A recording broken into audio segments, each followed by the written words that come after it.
ਸਤਿ ਸ਼੍ਰੀ ਅਕਾਲ ਜੀ। ਅੱਜ ਦੀ ਵੀਡੀਓ ਦੇ ਵਿੱਚ ਤੁਹਾਡਾ ਸਵਾਗਤ ਹੈ। ਪਿਆਰੇ ਬੱਚਿਓ, ਅੱਜ ਦਾ ਆਪਣਾ ਟੌਪਿਕ ਰਹੇਗਾ ਪ੍ਰੈਜ਼ੀਡੈਂਟ ਆਫ ਇੰਡੀਆ, ਯਾਨੀ ਭਾਰਤ ਦਾ ਰਾਸ਼ਟਰਪਤੀ। ਅੱਜ ਦੀ ਵੀਡੀਓ ਦੇ ਵਿੱਚ ਅਸੀਂ ਭਾਰਤ ਦੇ ਰਾਸ਼ਟਰਪਤੀ ਦੀ ਚੋਣ ਕਿਸ ਤਰ੍ਹਾਂ ਹੁੰਦੀ ਹੈ, ਰਾਸ਼ਟਰਪਤੀ ਬਣਨ ਲਈ ਕੀ ਯੋਗਤਾਵਾਂ ਚਾਹੀਦੀਆਂ ਨੇ, ਉਸ ਦੀਆਂ ਸ਼ਕਤੀਆਂ ਕੀ ਨੇ ਤੇ ਕਿਸ ਤਰ੍ਹਾਂ ਉਸ ਨੂੰ ਪਦਵੀ ਤੋਂ ਹਟਾਇਆ ਜਾ ਸਕਦਾ ਹੈ, ਇਸ ਬਾਰੇ ਅਸੀਂ ਚਰਚਾ ਕਰਾਂਗੇ ਅੱਜ ਦੀ ਵੀਡੀਓ ਦੇ ਵਿੱਚ। ਤੇ ਅੱਗੇ ਵਧਣ ਤੋਂ ਪਹਿਲਾਂ ਗੁਜ਼ਾਰਿਸ਼ ਕਿ ਵੀਡੀਓ ਨੂੰ ਲਾਈਕ ਕਰ ਦਿਓ ਤੇ ਚੈਨਲ ਨੂੰ ਸਬਸਕ੍ਰਾਈਬ ਕਰ ਲਵੋ ਤਾਂ ਕਿ ਇਸ ਤਰ੍ਹਾਂ ਦੀਆਂ ਜਾਣਕਾਰੀ ਭਰਪੂਰ ਵੀਡੀਓਜ਼ ਤੁਹਾਨੂੰ ਨਿਰੰਤਰ ਮਿਲਦੀਆਂ ਰਹਿਣ। Let us start. President of India, Bharat ਦਾ ਰਾਸ਼ਟਰਪਤੀ। ਸਰਕਾਰ ਦੇ ਸਾਰੇ ਕਾਰਜ ਤੇ ਫੈਸਲੇ ਰਾਸ਼ਟਰਪਤੀ ਦੇ ਨਾਂ ਤੇ ਜਾਰੀ ਕੀਤੇ ਜਾਂਦੇ ਹਨ। ਸੰਵਿਧਾਨ ਦੁਆਰਾ ਕਾਰਜਪਾਲਿਕਾ ਸ਼ਕਤੀਆਂ ਰਾਸ਼ਟਰਪਤੀ ਨੂੰ ਸੌਂਪੀਆਂ ਗਈਆਂ ਹਨ। ਰਾਸ਼ਟਰਪਤੀ ਇਹਨਾਂ ਸ਼ਕਤੀਆਂ ਦੀ ਵਰਤੋਂ ਮੰਤਰੀ ਪਰਿਸ਼ਦ ਦੀ ਸਲਾਹ ਅਨੁਸਾਰ ਕਰਦਾ ਹੈ, ਜਦਕਿ ਪ੍ਰਸ਼ਾਸਨ ਸੰਬੰਧੀ ਸਾਰੇ ਫੈਸਲੇ ਮੰਤਰੀ ਪਰਿਸ਼ਦ ਹੀ ਕਰਦੀ ਹੈ। ਰਾਸ਼ਟਰਪਤੀ ਉਹਨਾਂ ਤੇ ਕੇਵਲ ਹਸਤਾਖਰ ਹੀ ਕਰਦਾ ਹੈ। ਸੰਖੇਪ ਵਿੱਚ ਕੀ ਕਹਿ ਸਕਦੇ ਹਾਂ ਅਸੀਂ ਕਿ ਭਾਰਤ ਦਾ ਰਾਸ਼ਟਰਪਤੀ ਦੇਸ਼ ਦੀ ਕਾਰਜਪਾਲਿਕਾ ਦਾ ਸੰਵਿਧਾਨਿਕ ਮੁਖੀ ਹੁੰਦਾ ਹੈ। ਪਿਆਰੇ ਬੱਚਿਓ, ਸਾਡੇ ਦੇਸ਼ ਦਾ ਰਾਸ਼ਟਰਪਤੀ ਸਾਡੇ ਦੇਸ਼ ਦੀ ਕਾਰਜਪਾਲਿਕਾ ਦਾ ਸਿਰਫ ਸੰਵਿਧਾਨਿਕ ਮੁਖੀ ਹੀ ਹੈ। ਕਹਿਣ ਦਾ ਮਤਲਬ ਉਹ ਇੱਕ ਨੋਮੀਨਲ ਹੈੱਡ ਹੈ, ਜਦਕਿ ਪ੍ਰਧਾਨ ਮੰਤਰੀ ਸਮੇਤ ਮੰਤਰੀ ਪਰਿਸ਼ਦ ਦੇਸ਼ ਦੀ ਵਾਸਤਵਿਕ ਕਾਰਜਪਾਲਿਕਾ ਹੈ। ਤਾਂ ਅਸਲੀ ਕਾਰਜਪਾਲਿਕਾ ਕੌਣ ਹੈ? Council of ministers headed by prime minister, ਯਾਨੀ ਕਿ ਸਾਡੀ ਪ੍ਰਧਾਨ ਮੰਤਰੀ ਅਤੇ ਉਹਨਾਂ ਦੀ ਮੰਤਰੀ ਪਰਿਸ਼ਦ ਅਸਲ ਦੇ ਵਿੱਚ ਸਾਡੇ ਦੇਸ਼ ਦੀ ਅਸਲੀ ਕਾਰਜਪਾਲਿਕਾ ਉਹੀ ਹੈ। ਤੇ ਸਾਡੇ ਨੋਮੀਨਲ ਹੈੱਡ ਨੇ ਜੋ ਉਹ ਪ੍ਰੈਜ਼ੀਡੈਂਟ ਨੇ। ਦੇਸ਼ ਦੇ ਵਿੱਚ ਜੋ ਵੀ ਪ੍ਰਸ਼ਾਸਨ ਸੰਬੰਧੀ ਗਤੀਵਿਧੀਆਂ ਚਲਾਈਆਂ ਜਾਂਦੀਆਂ ਉਹਨਾਂ ਤੇ ਹਸਤਾਖਰ ਸਾਡੇ ਰਾਸ਼ਟਰਪਤੀ ਸਾਹਿਬ ਦੇ ਹੁੰਦੇ ਨੇ। ਇਸ ਪ੍ਰਕਾਰ ਅਸੀਂ ਕਹਿ ਸਕਦੇ ਹਾਂ ਕਿ ਉਹ ਨੋਮੀਨਲ ਹੈੱਡ ਨੇ, ਅਸਲ ਨਹੀਂ, ਵਾਸਤਵਿਕ ਦੇ ਵਿੱਚ ਨਹੀਂ ਹੈਗੇ ਉਹ। ਵਾਸਤਵਿਕ ਵਿੱਚ ਕੌਣ ਮੁਖੀ ਹੈ ਕਾਰਜਪਾਲਿਕਾ ਦਾ? ਸਾਡੇ PM ਅਤੇ ਉਹਨਾਂ ਦੀ ਮੰਤਰੀ ਪਰਿਸ਼ਦ। ਅੱਗੇ ਰਾਸ਼ਟਰਪਤੀ ਦੀ ਚੋਣ ਵਿਧੀ, ਕਿ ਰਾਸ਼ਟਰਪਤੀ ਨੂੰ ਕਿਸ ਹਿਸਾਬ ਨਾਲ, ਕਿਸ ਢੰਗ ਨਾਲ ਚੁਣਿਆ ਜਾਂਦਾ ਹੈ, ਆਓ ਦੇਖਦੇ ਹਾਂ। ਭਾਰਤ ਦਾ ਰਾਸ਼ਟਰਪਤੀ ਜਨਤਾ ਦੇ ਪ੍ਰਤੀਨਿਧੀਆਂ ਦੁਆਰਾ ਅਪਰਤੱਖ ਢੰਗ ਨਾਲ ਚੁਣਿਆ ਜਾਂਦਾ ਹੈ। ਅਪਰਤੱਖ ਢੰਗ ਦਾ ਕੀ ਅਰਥ ਹੈ? ਇਨਡਾਇਰੈਕਟਲੀ ਉਸਨੂੰ ਚੁਣਿਆ ਜਾਂਦਾ ਹੈ। ਜਿਸ ਤਰ੍ਹਾਂ ਅਸੀਂ ਡਾਇਰੈਕਟ ਵੋਟ ਪਾਉਂਦੇ ਹਾਂ, ਆਪਣੇ ਪ੍ਰਤੀਨਿਧੀਆਂ ਨੂੰ ਅਸੀਂ ਚੁਣਦੇ ਹਾਂ, ਡਾਇਰੈਕਟਲੀ ਅਸੀਂ ਵੋਟ ਕਰਦੇ ਹਾਂ ਆਪਣੇ ਪ੍ਰਤੀਨਿਧੀਆਂ ਨੂੰ, ਆਪਣੇ ਪਸੰਦ ਦੇ ਉਮੀਦਵਾਰ ਨੂੰ ਅਸੀਂ ਵੋਟ ਕਰਦੇ ਹਾਂ। ਜਦ ਇਲੈਕਸ਼ਨ ਹੁੰਦੀ ਹੈ ਤਾਂ ਅਸੀਂ ਅਡਲਟ ਸਫਰੇਜ ਦੀ ਵਰਤੋਂ ਕਰਦੇ ਹੋਏ 18 ਸਾਲ ਤੋਂ ਉੱਪਰ ਦੀ ਉਮਰ ਦੇ ਸਾਰੇ ਨਾਗਰਿਕਾਂ ਨੂੰ ਇਹ ਅਧਿਕਾਰ ਹੈ ਕਿ ਉਹ ਵੋਟ ਕਰ ਸਕਦੇ ਨੇ। ਪਰੰਤੂ ਰਾਸ਼ਟਰਪਤੀ ਇਸ ਢੰਗ ਨਾਲ ਨਹੀਂ ਚੁਣਿਆ ਜਾਂਦਾ, ਉਸਨੂੰ ਇਨਡਾਇਰੈਕਟਲੀ ਚੁਣਿਆ ਜਾਂਦਾ ਹੈ। ਉਸ ਦੀ ਚੋਣ ਦਾ ਪੂਰਾ ਪ੍ਰੋਸੀਜਰ ਤੁਹਾਨੂੰ ਅੱਗੇ ਦੱਸਾਂਗੀ, ਪਰੰਤੂ ਪਹਿਲਾਂ ਇਹ ਦੇਖ ਲਵੋ ਕਿ ਰਾਸ਼ਟਰਪਤੀ ਬਣਨ ਲਈ ਯੋਗਤਾਵਾਂ ਕੀ ਚਾਹੀਦੀਆਂ ਨੇ। ਉਹ ਭਾਰਤ ਦਾ ਨਾਗਰਿਕ ਹੋਵੇ। ਨੰਬਰ 2, ਉਸ ਦੀ ਉਮਰ 35 ਸਾਲ ਤੋਂ ਵੱਧ ਹੋਵੇ, ਕਿਸੇ ਸਰਕਾਰੀ ਲਾਹੇਵੰਦ ਅਹੁਦੇ ਤੇ ਨਾ ਲੱਗਿਆ ਹੋਵੇ ਅਤੇ ਲੋਕ ਸਭਾ ਦਾ ਮੈਂਬਰ ਬਣਨ ਦੀ ਯੋਗਤਾ ਰੱਖਦਾ ਹੋਵੇ। ਧਿਆਨ ਦਿਓ, ਇੱਥੇ ਲੋਕ ਸਭਾ ਦਾ ਮੈਂਬਰ ਬਣਨ ਦੀ ਯੋਗਤਾ ਬਹੁਤ ਜ਼ਰੂਰੀ ਹੈ। ਅੱਗੇ ਉਸਦੀ ਚੋਣ ਦਾ ਕੀ ਮੈਥਡ ਹੈ, ਕੀ ਵਿਧੀ ਹੈ, ਜਿਸ ਵਿਧੀ ਵਿਧਾਨ ਨਾਲ ਸਾਡਾ ਰਾਸ਼ਟਰਪਤੀ ਹੈ ਜੋ ਚੁਣਿਆ ਜਾਂਦਾ ਹੈ।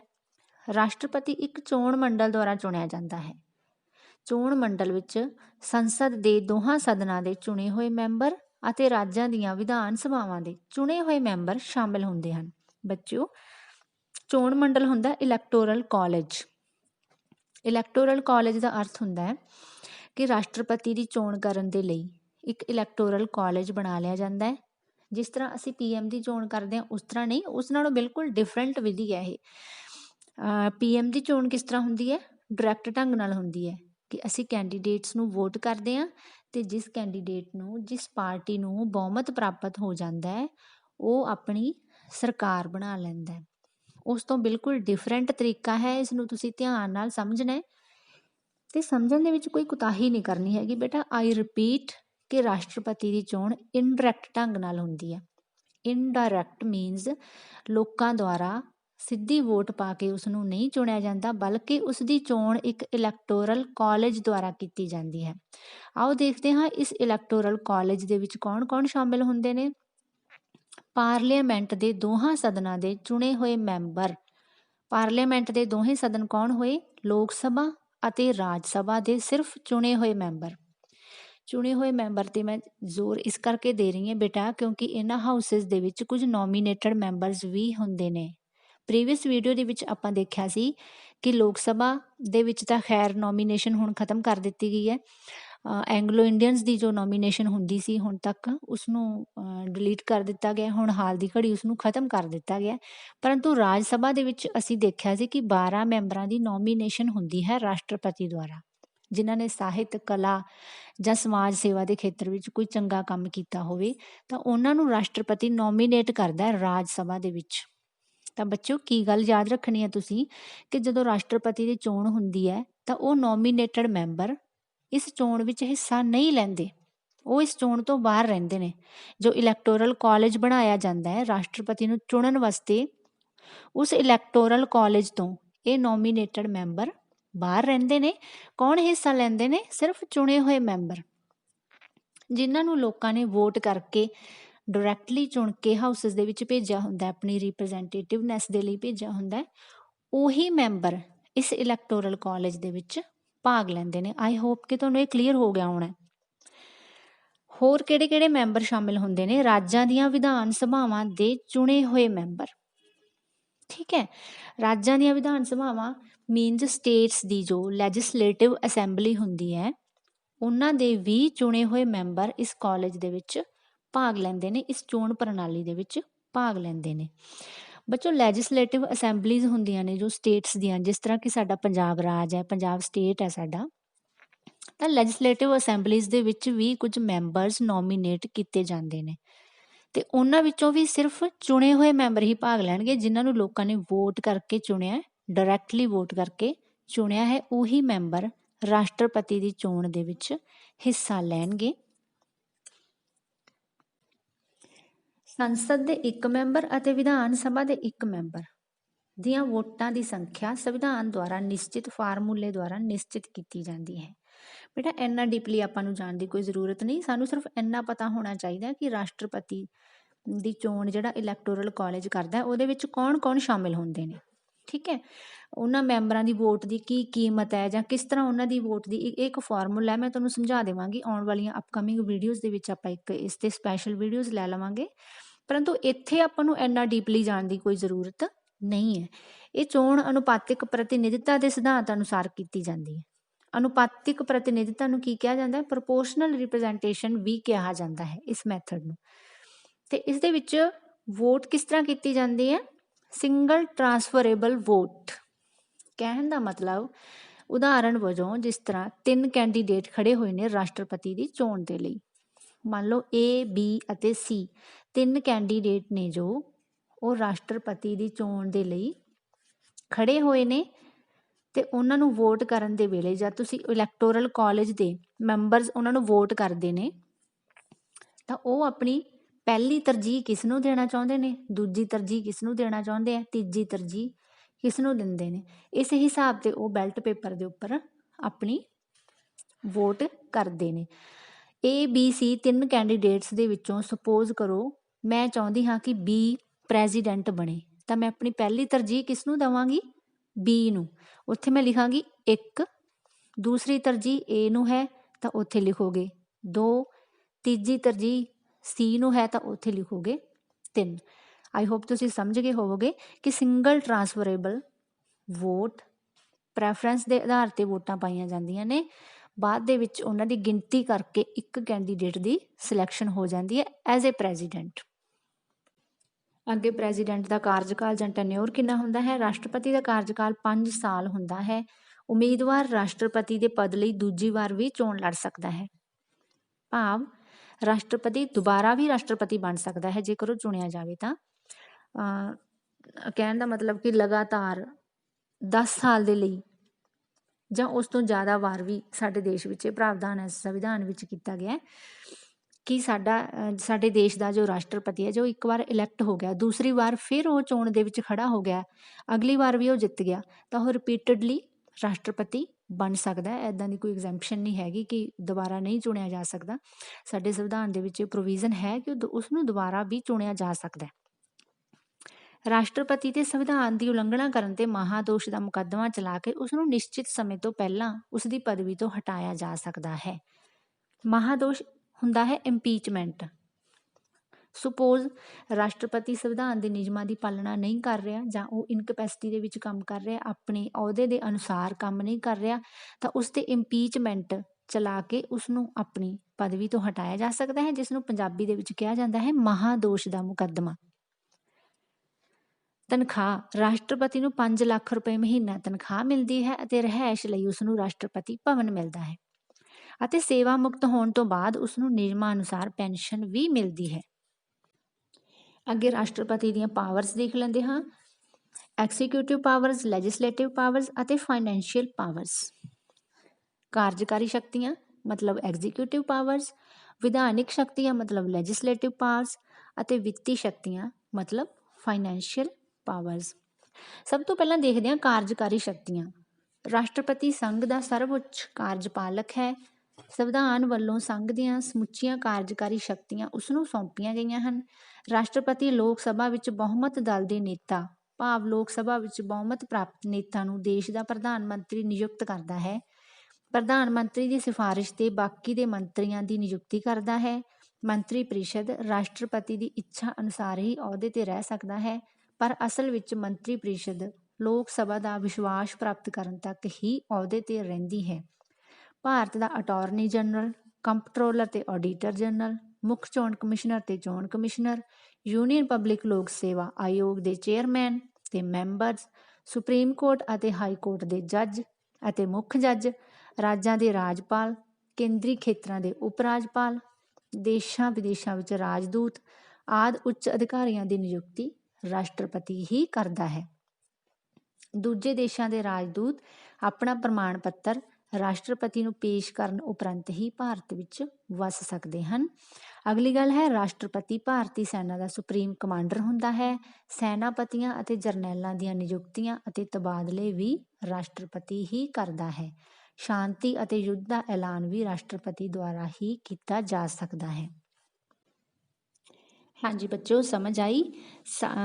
ਜਿਹੜਾ ਭਾਰਤ ਦਾ ਰਾਸ਼ਟਰਪਤੀ ਹੈ, ਸਭ ਤੋਂ ਪਹਿਲਾਂ ਤਾਂ ਲੋਕ ਸਭਾ ਦੇ ਵਿੱਚ ਜਿਸ ਪਾਰਟੀ ਨੂੰ ਵੀ ਬਹੁਮਤ ਮਿਲਦਾ ਹੈ, ਉਸ ਪਾਰਟੀ ਦੇ ਨੇਤਾ ਨੂੰ ਜਾਂ ਲੀਡਰ ਨੂੰ ਰਾਸ਼ਟਰਪਤੀ PM ਬਣਾਉਂਦਾ ਹੈ।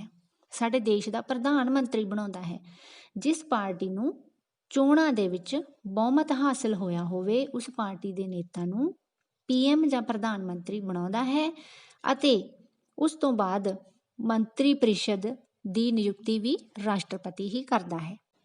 ਪਰ ਮੰਤਰੀ ਪ੍ਰੀਸ਼ਦ ਦੀ ਨਿਯੁਕਤੀ ਕਰਨ ਵੇਲੇ ਪ੍ਰਧਾਨ ਮੰਤਰੀ ਦੀ ਸਲਾਹ ਲੈਣੀ ਬਹੁਤ ਜ਼ਰੂਰੀ ਹੁੰਦੀ ਹੈ। ਪ੍ਰਧਾਨ ਮੰਤਰੀ ਦੀ ਕੰਸਲਟੇਸ਼ਨ ਦੇ ਨਾਲ ਹੀ ਉਹ ਬਾਕੀ ਦੇ ਮੰਤਰੀਆਂ ਦੀ ਨਿਯੁਕਤੀ ਕਰਦਾ ਹੈ, ਜਿਸ ਨੂੰ ਅਸੀਂ ਮੰਤਰੀ ਪ੍ਰੀਸ਼ਦ ਕਹਿੰਦੇ ਹਾਂ। ਬਾਅਦ ਦੇ ਵਿੱਚ ਮੰਤਰੀਆਂ ਨੂੰ ਉਹਨਾਂ ਦੇ ਵੱਖਰੇ ਵੱਖਰੇ ਪੋਰਟਫੋਲੀਓਜ਼ ਦਿੱਤੇ ਜਾਂਦੇ ਨੇ, ਮਹਿਕਮੇ ਦਿੱਤੇ ਜਾਂਦੇ ਨੇ, ਮਿਨਿਸਟਰੀਜ਼ ਉਹਨਾਂ ਨੂੰ ਵੱਖਰੀਆਂ ਵੱਖਰੀਆਂ ਦਿੱਤੀਆਂ ਜਾਂਦੀਆਂ ਨੇ। ਅਗਲੀ ਗੱਲ ਹੈ ਜੋ ਮੰਤਰੀ ਪ੍ਰੀਸ਼ਦ ਰਾਸ਼ਟਰਪਤੀ ਦੀ ਇੱਛਾ ਅਨੁਸਾਰ ਹੀ ਅਹੁਦੇ ਤੇ ਰਹਿ ਸਕਦੇ ਨੇ। ਮੰਤਰੀ ਪ੍ਰੀਸ਼ਦ ਦੇ ਵਿੱਚ ਜਿੰਨੇ ਵੀ ਮੰਤਰੀ ਕੰਮ ਕਰਦੇ ਨੇ, ਉਹ ਪਰਸਨਲੀ ਰਾਸ਼ਟਰਪਤੀ ਨੂੰ ਅਕਾਊਂਟੇਬਲ ਹੁੰਦੇ ਨੇ। ਆਪਣੇ ਕੰਮਾਂ ਲਈ, ਆਪਣੀਆਂ ਨੀਤੀਆਂ ਲਈ ਪਰਸਨਲੀ, ਇੰਡੀਵਿਜੂਅਲੀ ਰਾਸ਼ਟਰਪਤੀ ਨੂੰ ਜਵਾਬਦੇਹ ਹੁੰਦੇ ਨੇ ਤੇ ਉਹ ਰਾਸ਼ਟਰਪਤੀ ਦੇ ਪਲੇਜ਼ਰ ਜਾਂ ਰਾਸ਼ਟਰਪਤੀ ਜਦ ਤੱਕ ਚਾਹੁੰਦਾ ਹੈ ਤਦ ਤੱਕ ਹੀ ਉਹ ਆਪਣੇ ਅਹੁਦੇ ਤੇ ਰਹਿ ਸਕਦੇ ਨੇ। ਤਾਂ ਪਿਆਰੇ ਬੱਚਿਓ, ਇਸ ਦਾ ਇਹ ਮਤਲਬ ਨਹੀਂ ਕਿ ਜਦ ਰਾਸ਼ਟਰਪਤੀ ਦਾ ਦਿਲ ਕੀਤਾ ਕਿ ਚਲੋ ਮੰਤਰੀ ਪ੍ਰੀਸ਼ਦ ਨੂੰ ਹਟਾ ਦਿੰਦੇ ਹਾਂ ਤਾਂ ਉਹ ਮੰਤਰੀ ਪ੍ਰੀਸ਼ਦ ਨੂੰ ਅਹੁਦੇ ਤੋਂ ਹਟਾ ਦੇਵੇਗਾ। ਨਹੀਂ, ਇਸ ਤਰ੍ਹਾਂ ਬਿਲਕੁਲ ਨਹੀਂ ਹੁੰਦਾ। ਮੰਤਰੀ ਪ੍ਰੀਸ਼ਦ ਲੋਕ ਸਭਾ ਦੇ ਵਿੱਚ ਜਿੰਨੀ ਦੇਰ ਉਸਨੂੰ ਬਹੁਮਤ ਦਾ ਵਿਸ਼ਵਾਸ ਪ੍ਰਾਪਤ ਹੈ, ਠੀਕ ਹੈ, ਜਿੰਨੀ ਦੇਰ ਉਸਨੂੰ ਲੋਕ ਸਭਾ ਦੇ ਵਿੱਚ ਵਿਸ਼ਵਾਸ ਪ੍ਰਾਪਤ ਹੈ, ਓਨੀ ਦੇਰ ਉਹ ਆਪਣੇ ਅਹੁਦੇ ਤੇ ਬਣੇ ਰਹਿ ਸਕਦੇ ਨੇ। ਇੱਥੇ ਇੱਕ ਟੈਕਨੀਕਲ ਗੱਲ ਸਮਝਣ ਵਾਲੀ ਹੈ, ਤੁਹਾਡੇ ਧਿਆਨ ਦਿਓ। ਜੋ ਮੰਤਰੀ ਪ੍ਰੀਸ਼ਦ ਹੁੰਦੀ ਹੈ ਹੈਡਡ ਬਾਈ ਪ੍ਰਾਈਮ ਮਿਨਿਸਟਰ, ਇਹ ਸਾਰੇ ਗਰੁੱਪ ਦੇ ਰੂਪ ਵਿੱਚ, ਮਤਲਬ ਪੂਰੀ ਦੀ ਪੂਰੀ ਮੰਤਰੀ ਪ੍ਰੀਸ਼ਦ ਪਲੱਸ ਇਹਦੇ ਵਿੱਚ PM ਵੀ ਸ਼ਾਮਿਲ ਹੈ। ਇਹ ਕਿਸ ਨੂੰ ਜਵਾਬਦੇਹ ਨੇ ਗਰੁੱਪ ਦੇ ਵਿੱਚ? ਕਿਸ ਨੂੰ ਜਵਾਬਦੇਹ ਹੈ? ਲੋਕ ਸਭਾ ਨੂੰ। ਜਿੰਨੀ ਦੇਰ ਇਹਨਾਂ ਨੂੰ ਲੋਕ ਸਭਾ ਦਾ ਵਿਸ਼ਵਾਸ ਮਿਲਿਆ ਹੋਇਆ, ਉਨੀ ਦੇਰ ਇਹ ਆਪਣੀਆਂ ਪਦਵੀਆਂ ਤੇ ਰਹਿ ਸਕਦੇ ਨੇ। ਜਦੋਂ ਹੀ ਇਹਨਾਂ ਦਾ ਲੋਕ ਸਭਾ ਦੇ ਵਿੱਚ ਅਵਿਸ਼ਵਾਸ ਪ੍ਰਸਤਾਵ ਪਾਸ ਕਰ ਦਿੱਤਾ ਜਾਂਦਾ ਹੈ ਕਿ ਦੂਸਰੀਆਂ ਪਾਰਟੀਆਂ ਵੱਲੋਂ ਇਹਨਾਂ ਨੂੰ ਅਵਿਸ਼ਵਾਸ ਦਾ ਪ੍ਰਸਤਾਵ ਪਾਸ ਕਰ ਦਿੱਤਾ ਜਾਂਦਾ, ਤਦ ਇਹਨਾਂ ਨੂੰ ਆਪਣੀਆਂ ਪਦਵੀਆਂ ਤੋਂ ਤਿਆਗ ਪੱਤਰ ਦੇਣਾ ਪੈਂਦਾ ਹੈ। ਕਹਿਣ ਦਾ ਮਤਲਬ ਸਰਕਾਰ ਭੰਗ ਹੋ ਜਾਂਦੀ ਹੈ ਜਾਂ ਸਰਕਾਰ ਡਿੱਗ ਜਾਂਦੀ ਹੈ। ਸਮਝ ਆਈ ਨਾ ਬੱਚੇ? ਸਮੂਹਿਕ ਰੂਪ ਵਿੱਚ ਕਿਸ ਨੂੰ ਜ਼ਿੰਮੇਵਾਰ ਨੇ? ਅਕਾਊਂਟੇਬਲ ਨੇ ਇਹ ਆਪਣੇ ਕੰਮਾਂ ਤੇ ਨੀਤੀਆਂ ਲਈ ਲੋਕ ਸਭਾ ਨੂੰ। ਪਰ ਇੰਡੀਵਿਜੂਅਲੀ, ਨਿੱਜੀ ਤੌਰ ਤੇ ਪਰਸਨਲੀ ਕਿਹਨੂੰ ਜ਼ਿੰਮੇਵਾਰ ਨੇ? ਰਾਸ਼ਟਰਪਤੀ ਨੂੰ। ਅੱਗੇ ਹੈ ਰਾਸ਼ਟਰਪਤੀ ਹੋਰ ਕਿਸ ਕਿਸ ਦੀ ਨਿਯੁਕਤੀ ਕਰਦਾ ਹੈ। ਦੇਖੋ, ਭਾਰਤ ਦਾ ਅਟਾਰਨੀ ਜਨਰਲ, ਕੰਪਟਰੋਲਰ ਤੇ ਆਡੀਟਰ ਜਨਰਲ, ਜਿਸ ਨੂੰ ਅਸੀਂ ਕੈਗ ਵੀ ਆਖਦੇ ਹਾਂ, ਮੁੱਖ ਚੋਣ ਕਮਿਸ਼ਨਰ ਹੋ ਗਿਆ ਤੇ ਹੋਰ ਚੋਣ ਕਮਿਸ਼ਨਰ, ਯੂਨੀਅਨ ਪਬਲਿਕ ਲੋਕ ਸੇਵਾ ਆਯੋਗ ਮਤਲਬ UPSC ਦਾ ਜੋ ਚੇਅਰਮੈਨ ਹੁੰਦਾ ਹੈ ਅਤੇ ਉਸਦੇ ਮੈਂਬਰਸ ਹੁੰਦੇ ਨੇ, ਸੁਪਰੀਮ ਕੋਰਟ ਅਤੇ ਹਾਈ ਕੋਰਟ ਦੇ ਜੋ ਮੁੱਖ ਜੱਜ ਹੁੰਦੇ ਨੇ, ਚੀਫ ਜਸਟਿਸ ਆਫ ਇੰਡੀਆ ਹੋ ਗਿਆ, ਅਦਰ ਜੱਜਿਸ ਹੋ ਗਏ, ਠੀਕ ਹੈ। ਸਟੇਟਸ ਦੇ ਜੋ ਰਾਜਪਾਲ ਹੋ ਗਏ, ਗਵਰਨਰਸ ਹੋ ਗਏ ਤੇ UTs ਦੇ ਰਾਜਪਾਲ ਹੋ ਗਏ, ਇਹਨਾਂ ਸਭ ਦੀ ਨਿਯੁਕਤੀ ਰਾਸ਼ਟਰਪਤੀ ਦੁਆਰਾ ਹੀ ਕੀਤੀ ਜਾਂਦੀ ਹੈ। ਅੱਗੇ ਹਨ ਰਾਸ਼ਟਰਪਤੀ ਦੀਆਂ ਲੈਜਿਸਲੇਟਿਵ ਪਾਵਰਸ ਜਾਂ ਵਿਧਾਨਿਕ ਸ਼ਕਤੀਆਂ। ਸੰਸਦੀ ਸਰਕਾਰ ਵਿੱਚ ਦੇਸ਼ ਦਾ ਮੁਖੀ ਰਾਸ਼ਟਰਪਤੀ ਜੋ ਹੁੰਦਾ ਹੈ, ਉਹ ਸੰਸਦ ਦਾ ਇੱਕ ਬਹੁਤ ਮਹੱਤਵਪੂਰਨ ਅੰਗ ਹੁੰਦਾ ਹੈ, ਠੀਕ ਹੈ। ਉਸਨੂੰ ਸੰਸਦ ਅਤੇ ਕਾਨੂੰਨ ਸੰਬੰਧੀ ਬਹੁਤ ਸਾਰੀਆਂ ਸ਼ਕਤੀਆਂ ਪ੍ਰਾਪਤ ਹੁੰਦੀਆਂ ਹਨ। ਉਹ ਸੰਸਦ ਦੀਆਂ ਬੈਠਕਾਂ ਬੁਲਾਉਂਦਾ ਹੈ ਅਤੇ ਸਥਗਿਤ ਕਰਦਾ ਹੈ। ਕਹਿਣ ਦਾ ਮਤਲਬ ਪਾਰਲੀਮੈਂਟ ਦੇ ਵਿੱਚ ਜੋ ਮੀਟਿੰਗਸ ਹੁੰਦੀਆਂ ਨੇ ਉਹਨਾਂ ਨੂੰ ਉਹ ਬੁਲਾਉਂਦਾ ਹੈ, ਸ਼ੁਰੂ ਕਰਦਾ ਹੈ ਤੇ ਉਹਨਾਂ ਨੂੰ ਅਡਜਰਨ ਕਰਦਾ ਹੈ, ਸਥਗਿਤ ਜਾਂ ਮੁਲਤਵੀ ਕਰ ਸਕਦਾ ਹੈ।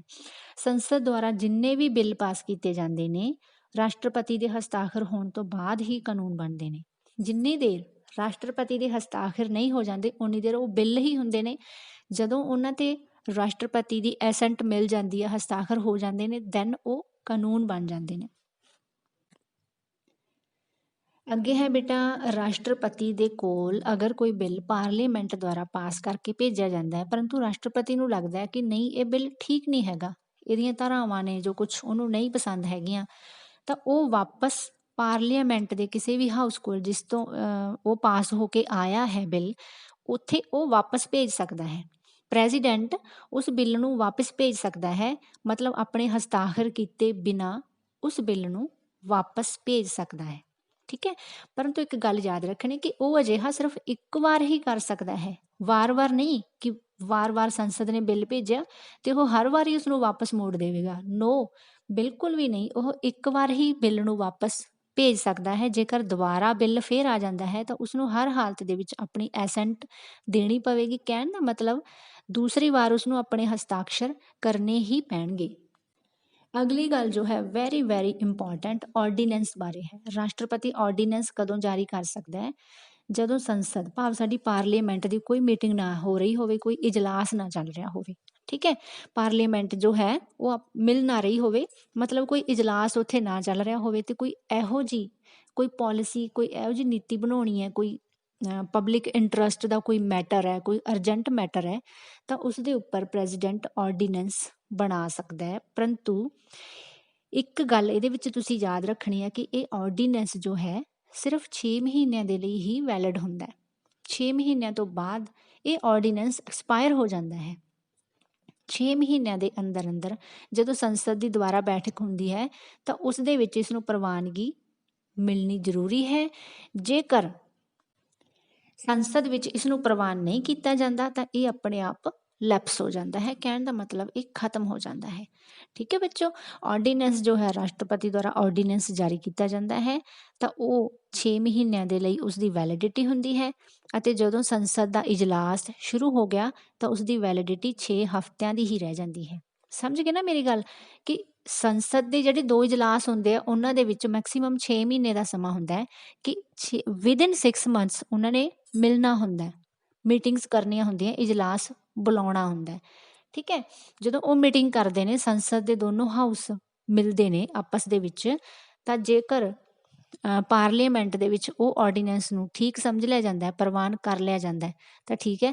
ਅਦਰਵਾਈਜ਼ 6 ਹਫ਼ਤਿਆਂ ਤੋਂ ਬਾਅਦ ਉਸਨੇ ਕੀ ਹੋ ਜਾਣਾ, ਲੈਪਸ ਹੋ ਜਾਣਾ। 6 ਮਹੀਨੇ ਤੇ 6 ਹਫ਼ਤਿਆਂ ਵਾਲੀ ਗੱਲ ਇਸਨੂੰ ਚੰਗੀ ਤਰ੍ਹਾਂ ਅੰਡਰਸਟੂਡ ਕਰ ਲੈਣਾ। 6 ਮਹੀਨੇ ਤੇ 6 ਹਫ਼ਤੇ।